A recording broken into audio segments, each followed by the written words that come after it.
Buenos días. Bueno, encantada de participar en este curso. Bueno, por desgracia estamos en un año muy raro, y entonces tenemos que realizar estos cursos de manera telemática. Bueno, tal como se me ha comentado, lo que haremos será grabar la presentación y si después hay alguna pregunta o hay algún debate, pues estaré encantada de responderos. Voy a compartir pantalla desde el principio para realmente realizar. Aquí.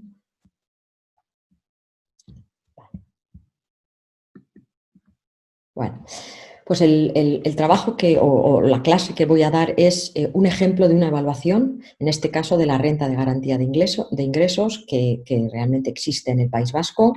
Llevamos mucho tiempo colaborando con Lanbide y con la Consejería de Empleo y bueno, pues hemos tenido la oportunidad de trabajar bastante bien digamos, los resultados de esta renta de garantías y veréis, bueno, en particular, hasta qué punto es capaz de disminuir la pobreza y luego hasta qué punto puede suponer a las personas que la reciben un desincentivo para encontrar trabajo. Bueno, tenemos resultados interesantes y entonces, bueno, pues lo que haré en esta presentación básicamente será primero contar un poquito de qué va la renta de garantía de ingresos, a quién va dirigida, cuáles son sus características y después compararé la renta de garantía o sobre todo cuánto es capaz de erradicar la pobreza en términos, comparándolo con estándares, digamos, internacionales de pobreza. Bueno, pues procedo, bueno, antes de deciros, bueno, pues que mi nombre es Sara de la Rica, que soy catedrática de Economía de la Universidad del País Vasco y que soy directora de una fundación que se denomina ISEAC, que hacemos muchos trabajos para personas, para instituciones, para entidades, tanto públicas como privadas, pero sobre todo ayudando a diseñar políticas, a diseñar intervenciones y tratar de mejorar nuestra sociedad, sobre todo que sea una sociedad moderna, pero también inclusiva. Bueno, pues en esta introducción, por tanto, lo primero que es muy importante es centrar la situación de un sistema de rentas mínimas, ¿no? Bueno, es cierto que ahora estamos en una situación muy particular con el COVID, es una situación también, esperemos que temporal, pero lo que sí es cierto es que la gran recesión ha dejado a muchos ciudadanos en unas situaciones muy vulnerables, ¿no? Hemos visto que a partir del 2014 la gran recesión comienza, digamos, una etapa de recuperación, pero sin embargo, como vais a ver, hay ciudadanos a los cuales esta recuperación no les ha llegado. Hay personas vulnerables, hay colectivos vulnerables que bien o no han encontrado un trabajo después, o bien incluso aunque han encontrado un trabajo, son trabajos muy precarios y por tanto son personas trabajadoras pobres, que es un término que yo creo que en estos momentos ya todos estamos acostumbrados, ¿no? Es un término, por desgracia, habitual en nuestra sociedad. Bueno, la renta mínima, a raíz de esta situación y, por supuesto, ahora a raíz también de la pandemia, ha cobrado una importancia crucial y, de hecho, en estos momentos ya el Gobierno central ha desarrollado un nuevo sistema de renta mínima que de hecho se llama el ingreso mínimo vital y que se basa en gran parte en la renta de garantía de ingresos del País Vasco. Bueno, es una herramienta, yo diría, muy necesaria, pero también con la que hay que trabajar mucho y con la que hay que intentar efectivamente que sea una ayuda para personas que la necesitan en un momento determinado, pero que también esa ayuda en términos de renta se acompañe de otras ayudas para que las personas finalmente puedan emanciparse de la misma y salir a un empleo. Esto a mí me parece que es un objetivo fundamental de toda sociedad, que acompañemos a las personas que lo necesitan si necesitan una ayuda en rentas, pero que también ayuden los servicios públicos de empleo a que esas personas dejen de necesitarla en algún momento. Bueno, cuento un poquito qué es la renta de garantía de ingresos del País Vasco. Lo primero que hay que decir es que se introdujo en 1989 en un plan que el Gobierno vasco diseñó contra la pobreza. O sea que lleva ya muchísimos años implantada esta herramienta en el País Vasco y por tanto ha tenido muchos años para conocer su funcionamiento, para ver hasta qué punto ha sido eficaz y por eso de alguna manera podemos evaluarla, porque tenemos mucho tiempo, hemos tenido mucho tiempo para poder ver sus efectos. Lo segundo que es importante es que se sepa es que es una transferencia monetaria mensual. Mensualmente las personas perceptoras de la RGI reciben esta renta de garantía.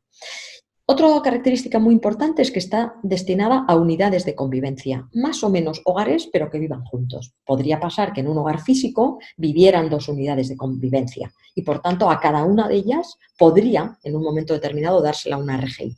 Cada unidad de convivencia es susceptible de solicitar una renta de garantía. ¿Qué se necesita? Bueno, lo primero, que se tengan pocos ingresos en el hogar. Siempre se computan los ingresos totales del hogar y hace falta o no tener ingresos o tener pocos ingresos. Y la idea es que va a haber un umbral para cada tipo de hogar y si una determinada familia cumple determinados requisitos y además no llega a ese umbral, dependiendo de su tipología de familia, se le complementará. La renta de garantía será un complementario hasta llegar al umbral. Bueno, se requiere un tiempo mínimo de empadronamiento, que no voy a entrar ahora mucho, pero son entre 2 y 3 años. Y luego es muy importante también que esa persona debe de estar activa en búsqueda de empleo con Lanbide. Debe de estar registrada en los servicios de empleo y además estar un poco orientada por personas por el personal técnico de Lanbide y estar en búsqueda activa de empleo.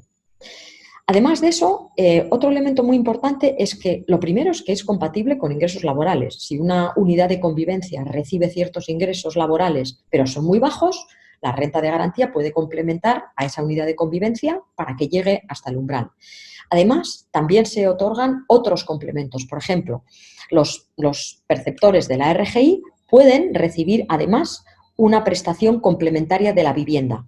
Si se demuestra que alquilan una vivienda, que además es la vivienda habitual, y que no tienen otra vivienda, se les puede complementar hasta 250 euros. Si efectivamente el alquiler es menor, se daría el precio del alquiler. Si es mayor de 250 euros el alquiler, simplemente hay el tope de 250 euros como máximo de ayuda. Luego, además, hay ciertas ayudas de emergencia social a los perceptores de la RGI, como dentista, oculista, facturas de luz, de agua, etcétera.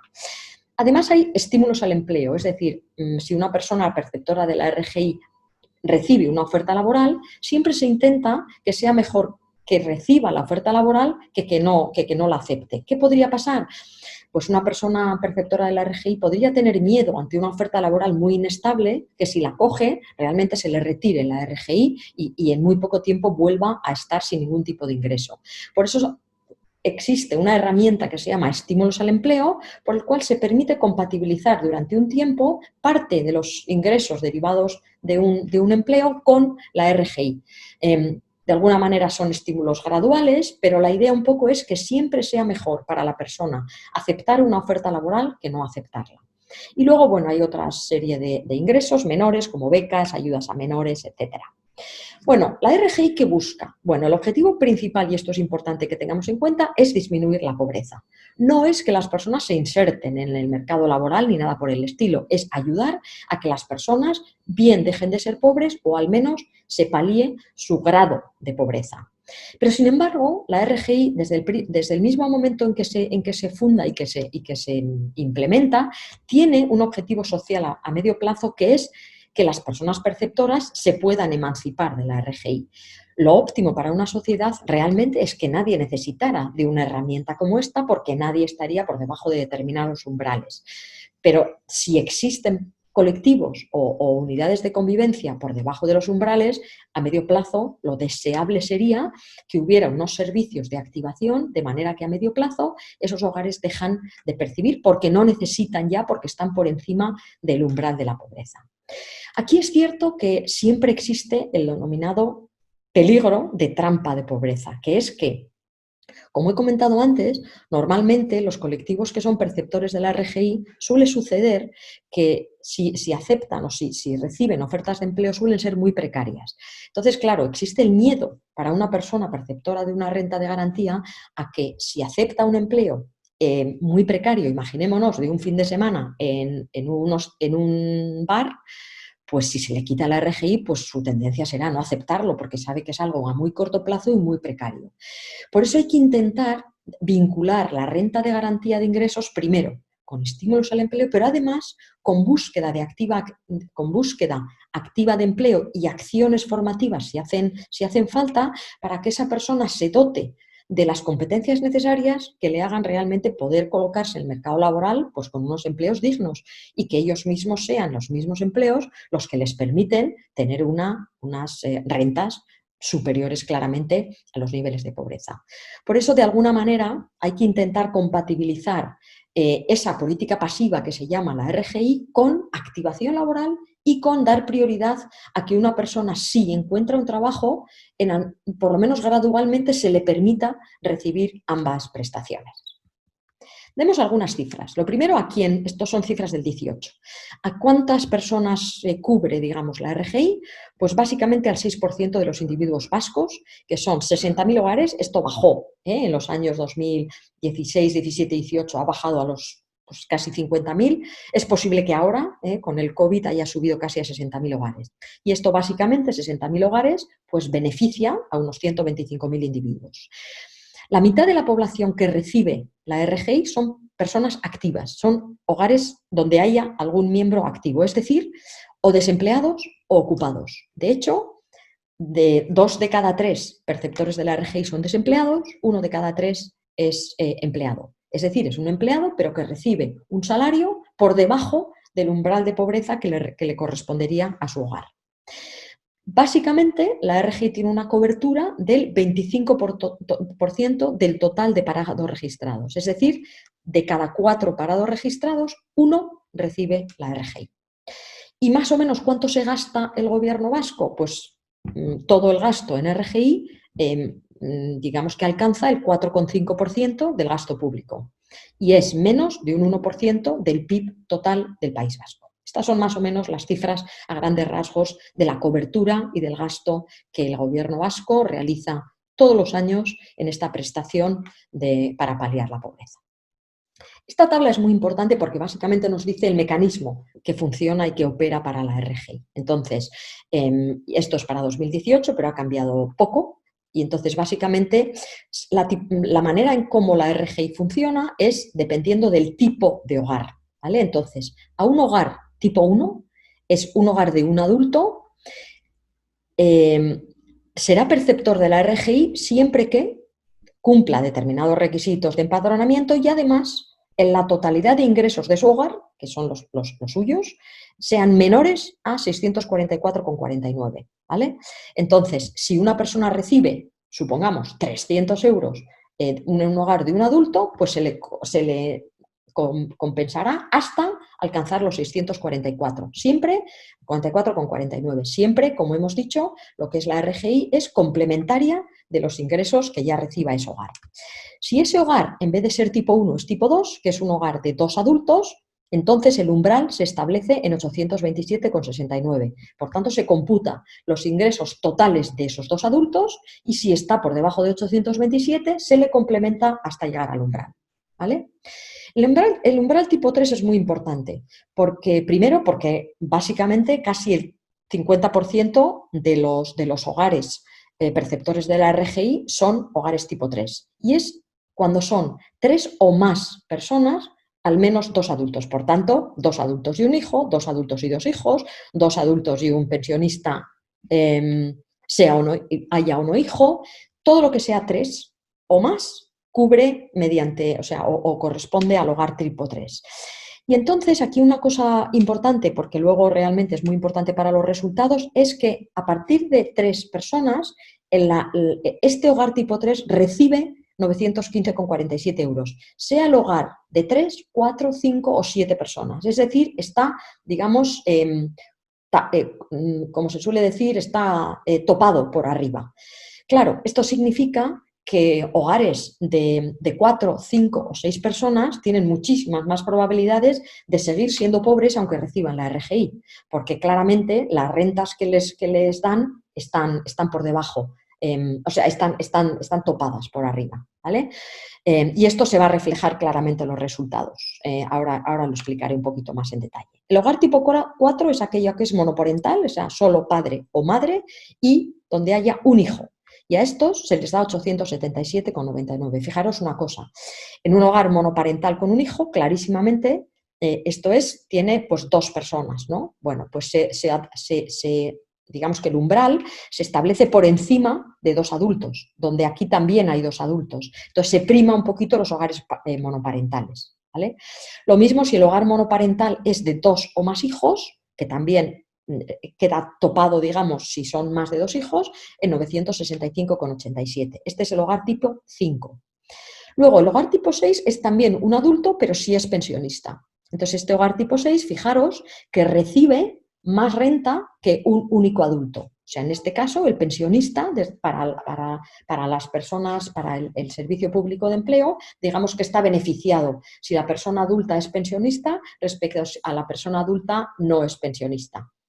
Esto también se va a ver que cuando es un pensionista, pues va a salir más de la pobreza que cuando es un adulto. O sea, se trata mejor a hogares de un adulto donde esa persona es pensionista que si no es pensionista, ¿vale? Bueno, y así sucesivamente, tipo 7 y tipo 8, ¿vale? Bien, y en tipo 8 pasa un poco lo mismo. Si hay 3 o más personas, pero al menos una es pensionista, digamos que el umbral está tasado en 988,71 euros.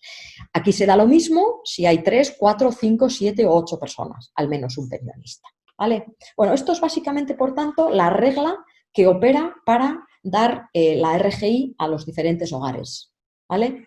Bueno, ¿qué hemos hecho? Bueno, pues hemos hecho varias investigaciones y todas están aquí y esto nos ha dado, bueno, simplemente lo veo para que veáis que hay una investigación científica detrás de lo que os voy a presentar ahora. Entonces, básicamente hacemos 3 preguntas y la primera es si la RGI reduce la pobreza en el País Vasco y hasta qué punto la ha reducido a lo largo de la crisis del 2008. ¿Vale? Claro, para contestar a esta pregunta hay una primera pregunta que hacerse y es ¿qué es pobreza o cómo se define pobreza? Ya os he mostrado antes la tabla de los umbrales de pobreza del País Vasco y, por tanto, la RGI define pobreza según su tabla de cuantías. Es decir, si un hogar de un adulto recibe en ingresos laborales menos de 640 euros, se entiende que ese hogar es pobre y, por tanto, se le complementa la RGI hasta superar el umbral.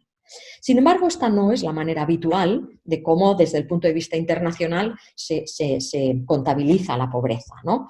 Entonces, bueno, os voy a comentar un poquito que hay una literatura de pobreza de la OCDE que define algo llamado el ingreso equivalente del individuo mediano, ¿vale? Entonces, bueno, vamos a ver esto. El ingreso equivalente se establece, lo tenéis aquí abajo, es un ingreso de cada persona del hogar que se pondera según el tipo de hogar donde vive. Todas las personas de un determinado hogar tienen el mismo ingreso equivalente, ¿vale? Pero se hace de la siguiente manera. Lo que se hace es, se pondera cada persona de la siguiente manera. Si hay un adulto, a esa persona se le pondera por 1. El siguiente, cualquier otro adulto extra, se le suma, digamos, sus rentas por 0,5. Y cualquier niño se pondera por 0,3, ¿vale? Entonces, de esta manera, según la escala OCDE modificada, cada adulto extra suma de cara a contabilizar el ingreso equivalente del individuo mediano. El individuo mediano, por si acaso alguien no lo sabéis, es si se ordenan las rentas de todos los individuos de una determinada sociedad, hay un individuo que está exactamente en el medio de personas que tiene por encima y personas que tiene por debajo, en términos de renta. El mediano es el que está exactamente en el medio, ¿vale? Bueno, pues entonces, ¿cómo define la literatura internacional de pobreza de la OCDE? Pues define una línea de extrema pobreza es cuando ese hogar, o mejor dicho, cuando el ingreso equivalente del individuo mediano no supera el 40% cuando ese hogar no supera el 40% del ingreso equivalente. Caso de Euskadi, por ejemplo. El ingreso equivalente del individuo mediano es 1.492 euros. Si hubiera un hogar que está por debajo de 597 euros, ese hogar está por debajo de la línea de extrema pobreza. Hay otra línea por encima, que es la línea de estar en riesgo de pobreza o línea de pobreza, que es estar por debajo de lo que llamamos el 60% del individuo mediano. En este caso, por ejemplo, dado la sociedad de Euskadi, cuyo individuo mediano recibe 1.492 euros, si un hogar recibiera por debajo de 896 euros, se entendería que ese hogar está por debajo de la línea de extrema pobreza. Si supera los 896 euros, superaría estar en riesgo de pobreza. ¿Vale? Esto es importante porque a partir de ahora lo que voy a hacer es comparar lo que realmente la legislación del País Vasco con respecto a lo que otorga en términos de RGI con estas dos líneas, que son las líneas de pobreza internacionales. En particular, desde ahora os digo que vamos a comparar con el 40%, porque no hay nadie que reciba la RGI en Euskadi que llegue al 60% de la línea de pobreza.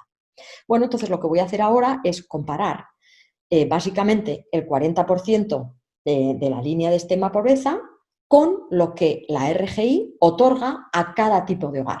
¿Vale? Y esto es lo que os muestro en este gráfico. Estos son para datos del 2018. Entonces, fijaros, tengo aquí el hogar tipo 1, que recordemos que era un adulto. Entonces, el hogar de un adulto, según la RGI, se otorga tal cantidad, que son esos 640 y tantos euros, que claramente, según los estándares internacionales de pobreza, supera la extrema pobreza. En concreto, llega al 44,7% del individuo mediano. Aquí está esta línea de la extrema pobreza. Esta línea horizontal que veis aquí es la línea de la extrema pobreza. ¿Vale? He dibujado dos tipos de hogar, los hogares en verde y los hogares en azul. Los hogares en verde realmente lo que nos dicen es qué hogares superan la línea de extrema pobreza en términos internacionales. Y son básicamente el hogar tipo 1 de un adulto, el hogar tipo 4, que es el de monoparental de un hijo, y también el hogar de un pensionista, que como os he mostrado antes, incluso trata mejor que el hogar de un adulto. Y realmente llega al 51,3% del umbral. Por tanto, claramente sobrepasa la extrema pobreza. Sin embargo, aquí veis muchos tipos de hogares que están en azul y estos son todos los que no superan el 40%. Por tanto, incluso con la RGI hay muchos hogares en Euskadi que no llegan ni siquiera a la extrema pobreza. ¿Por qué? Pues básicamente tiene que ver el hecho, porque fijaros que estos son los hogares donde están más lejos. Estos son hogares que en general son de más de 3 personas. Entonces, claro, hemos visto que la RGI tiene como un tope a partir de 3 personas. Da lo mismo, seas 3, 4 o 5.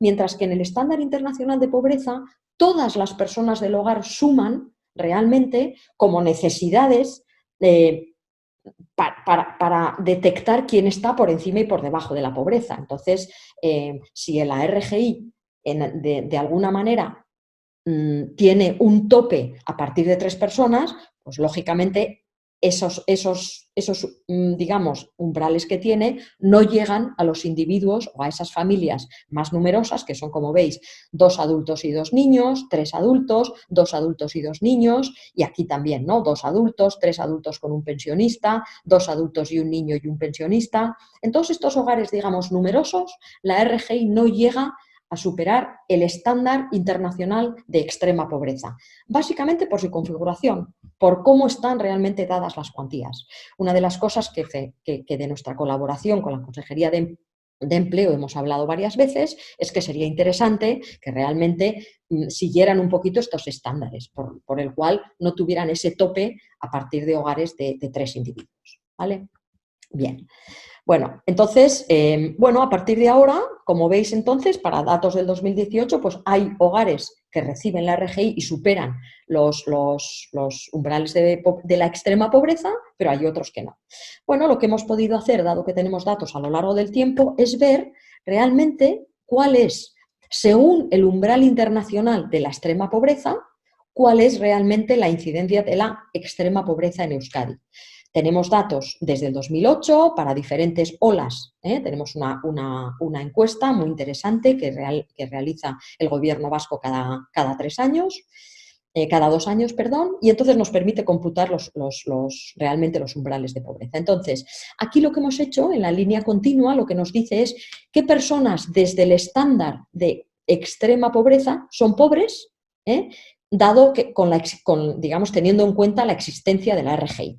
Entonces, lo primero que vemos es, en 2008 existiría un 3,2% de pobres extremos, de esos que no superan el 40% del umbral. Esto realmente subió un poquito en 2012 y sobre todo en 2014, 2013 fue el momento más grave de la crisis en Euskadi, y después lo interesante es que se ha mantenido constante prácticamente en el 5% a lo largo de toda la recuperación. ¿Esto qué nos dice? Bueno, nos dice que efectivamente aquí ha habido una recuperación económica de Euskadi, pero como del resto de las regiones, pero realmente no ha alcanzado a estos colectivos. Estos colectivos eran pobres en 2014, siguen siendo pobres en 2018. ¿Por qué? Pues bien, porque no se les compensa suficientemente por cómo está estipulado la RGI, o porque hay colectivos de estos que no cumplen los requisitos para recibir la RGI, por tanto siguen siendo pobres incluso sin recibir la RGI. ¿Qué sería esta línea, digamos, continua? Pues esta línea continua sería qué pasaría en Euskadi, cómo sería la incidencia de la extrema pobreza si no existiera la RGI. Con lo cual hemos cogido y hemos detraído de todos los hogares que reciben la RGI, hemos detraído cuál es la cuantía que reciben, que lo conocemos, y entonces lo que nos daría, sobre todo como veis, es que básicamente, sobre todo a partir del 2014, la pobreza sería casi el doble. Estaríamos hablando de un 8,2 frente a un 4,9, que es lo que pasaba en 2014, pero veis que toda esta distancia vertical es la reducción de la pobreza, de la extrema pobreza, gracias a la RGI. Por tanto, una de las conclusiones fundamentales es que es cierto que la RGI reduce sustancialmente los niveles de pobreza en Euskadi y en sus territorios, especialmente durante la crisis, pero no es suficiente para paliar por completo sus efectos, porque todavía tenemos casi un 5% de hogares en Euskadi que son pobres, y esto es previo al COVID. ¿Vale? La segunda pregunta es si la RGI desincentiva o no a trabajar. Esto es algo que realmente preocupa, desde ahora os digo, a personas del mercado laboral, porque realmente te da miedo que otorgar esta ayuda a personas, de alguna manera, haga que se queden en esta llamada trampa de la pobreza que os he mencionado anteriormente. Para eso, lo primero que es muy importante es comparar cómo son las características de las personas desempleadas y que perciben RGI con personas desempleadas que no perciben RGI. Y esto os lo muestro aquí en el primero de los dos gráficos. Fijaros que aquí lo que hablo es cuál es la composición por nivel educativo de las personas desempleadas. Y estos son los que son RGI y estas son colectivos no RGI. Aquí tenemos datos de desempleados que reciben la RGI y desempleados que no reciben. Bueno, pues en este primer gráfico, todo lo que es naranja es primaria, educación primaria, educación secundaria es el azul oscuro y el gris es educación superior. Bueno, este es el colectivo no RGI y veis clarísimamente que hay una incidencia de personas con educación primaria del 32,9%, muchísimo menor a la incidencia de aquellos que son perceptores de la RGI y que prácticamente son el 60%. O sea, hay una incidencia de personas con educación primaria muchísimo más alta en el colectivo RGI que en el que no es RGI. Y lo mismo nos pasa, pero al revés, en educación superior. El 36% de los parados no RGI tienen educación superior frente a solo el 13% de los parados RGI. Por tanto, primero, en términos de capital humano, si entendemos capital humano, al menos en parte por el nivel educativo alcanzado, claramente el colectivo no RGI tiene un capital humano muy superior al colectivo RGI. Y claramente esto debe de tener un impacto importante de cara a salir al mercado laboral. La otra característica que es crucial para salir al mercado laboral y que la llevamos viendo durante mucho tiempo es la duración en el desempleo. La duración en el desempleo es clarísimamente determinante para que una persona tenga o no, o se enfrente o no a dificultades a salir al empleo. Una de las cosas que observamos es que a partir de 6 meses que una persona lleva en el desempleo, encuentra unas enormes dificultades frente a otra persona muy similar, pero que acaba de caer.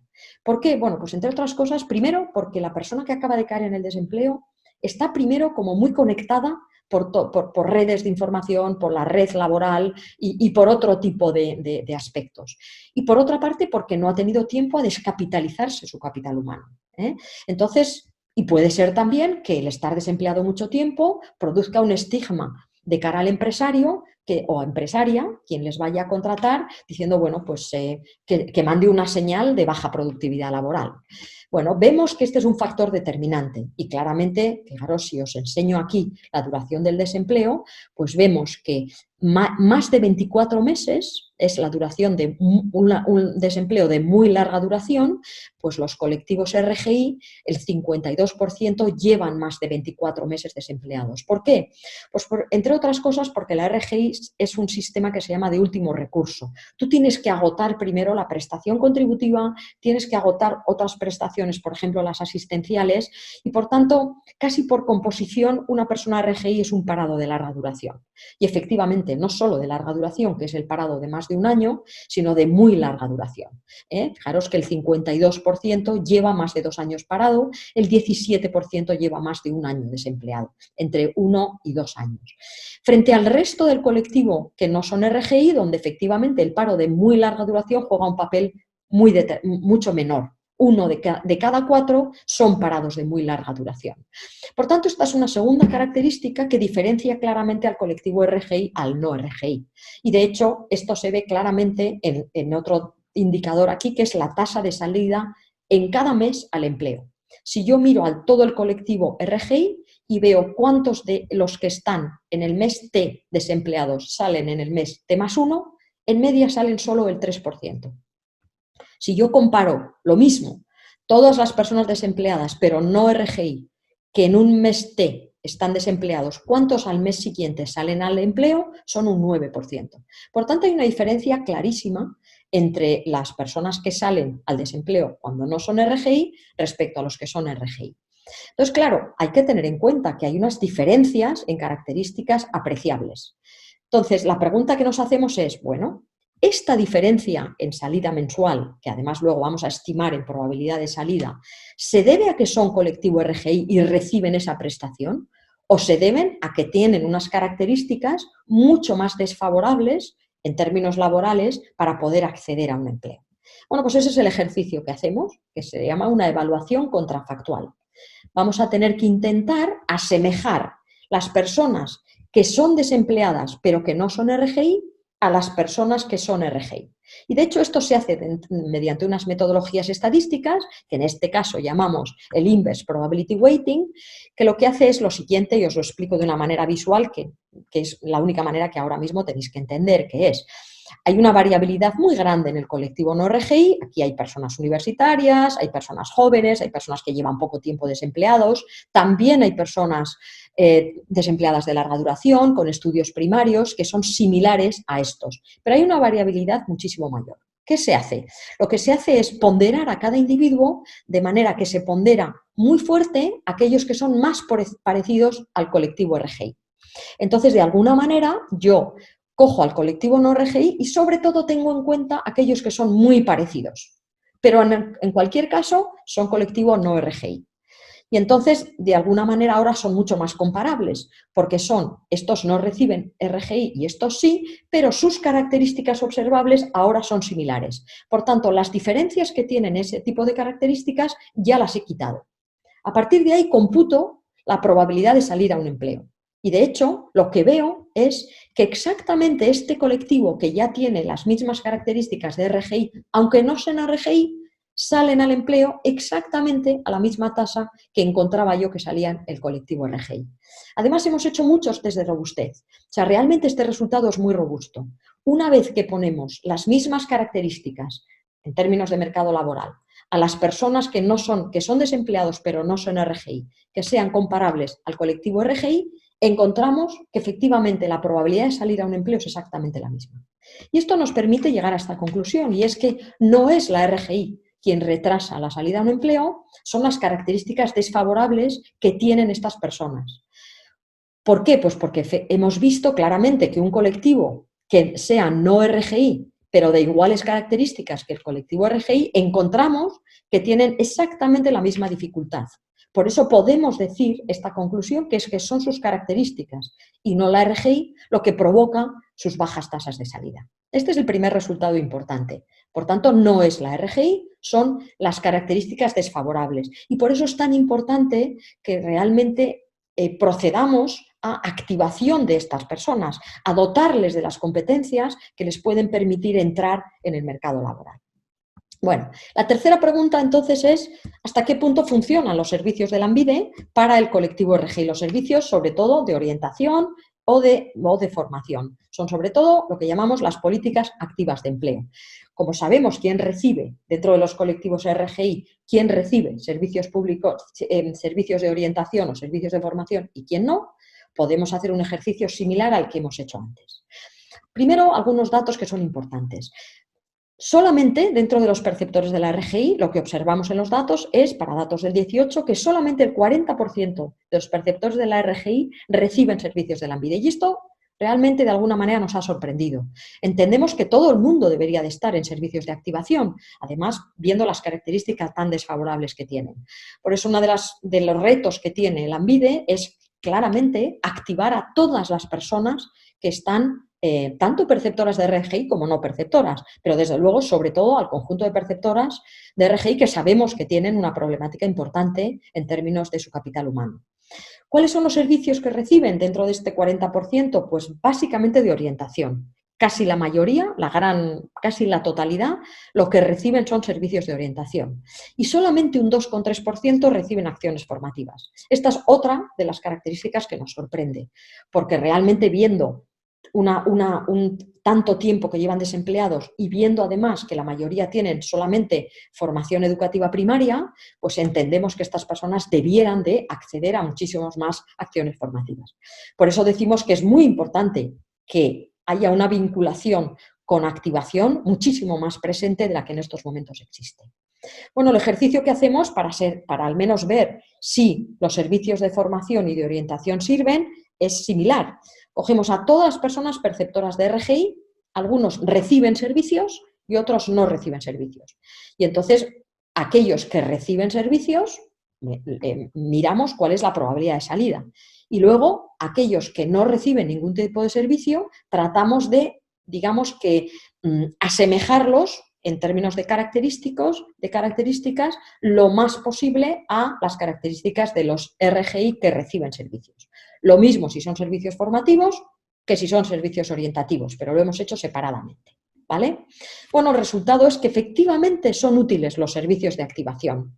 Aquellas personas desempleadas que participan en los servicios de activación tienen una mayor probabilidad de encontrar un trabajo, sobre todo aquellos que reciben servicios formativos. De hecho, duplica la probabilidad de salir a un empleo aquellos que reciben servicios formativos. Por eso nos sigue extrañando tanto que solamente el 2% más o menos reciban acciones formativas.